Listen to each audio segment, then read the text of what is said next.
Hi, this is Drew with Daniels Ag Services with your After the Bell Wilkins Ag Wire. Doing it after the bell today as we did have the quarterly stocks and planted acres report out at 11 a.m. Central. So kind of wanted to see how the trade reacted after the report was released and give you a little bit of a recap over what happened. So we did finish mixed today. You had corn and wheat lower while beans were higher. And as far as an overall tone from the report, corn was bearish, beans were neutral to bullish, and then wheat was pretty neutral. Although wheat was down pretty big on the day, it was following the corn market. So when you took a look at the numbers, planted acres kind of came in where everybody expected it to, and then you also had quarterly stocks pretty much come in where everybody expected it to as well in the wheat market. However, corn was pretty bearish, and the wheat market sold off kind of based on that. It was following the corn market.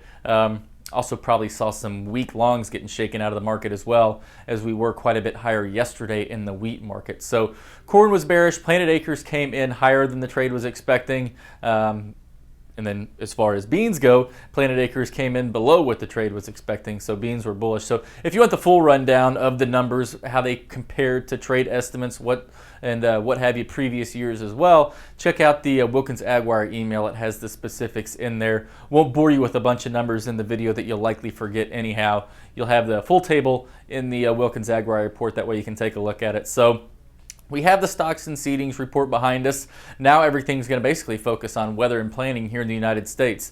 Things are still pretty wet down south. I was talking to one of the guys I work with in Arkansas today, which is a pretty big producer of soybeans and corn and what have you. Obviously not huge as far as corn goes, but soybeans nonetheless. And they really can't do anything in the fields right now. It's way too muddy. And then they've got 3 of the next 5 days, I think, are forecasted for rain. And that's over in eastern Arkansas, pretty close to the Mississippi. As you get a little further inland, it's a little drier, but definitely going to focus on whether we do get our first crop progress report out on Monday. So we'll get that out at 3 p.m. Central on Monday. So get a good idea as to how far along planting is and crop conditions. Obviously not for corn and beans, but we'll get some wheat crop conditions that we've been kind of getting those for a while now, but we'll get those in the crop progress report this Monday. So moving forward, that's what the trade is going to be squarely focused on, is weather here at home, planting progress, and what have you. And we'll start getting that crop progress on Monday. So that's all we've got for today. Have a great rest of your day. And there will be no Wilkins Ag Wire tomorrow. I will be out of the office,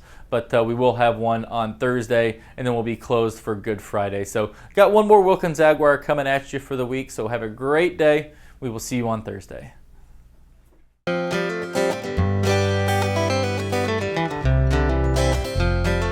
This material is conveyed as a solicitation for entering into a derivatives transaction. This material has been prepared by a Daniels trading broker who provides research, market commentary, and trade recommendations as part of his or her solicitation for accounts and solicitation for trades. Daniels Trading, its principals, brokers, and employees may trade in derivatives for their own accounts or for the accounts of others. Due to various factors such as risk tolerance, margin requirements, trading objectives, short-term versus long-term strategies, technical versus fundamental market analysis, and other factors, such trading may result in the initiation or liquidation of positions that are different from or contrary to the opinions and recommendations contained therein. Past performance is not necessarily indicative of future performance. The risk of loss in trading futures contracts or commodity options can be substantial, and therefore investors should understand the risks involved in taking leveraged positions and must assume responsibility for the risks associated with such investments and for their results. You should carefully consider whether such trading is suitable for you in light of your circumstances and financial resources. You should read the risk disclosure accessed at www.danielstrading.com. Daniels Trading is not affiliated with, nor does it endorse any trading system, newsletter, or similar service. Daniels Trading does not guarantee or verify any performance claims made by such systems or services.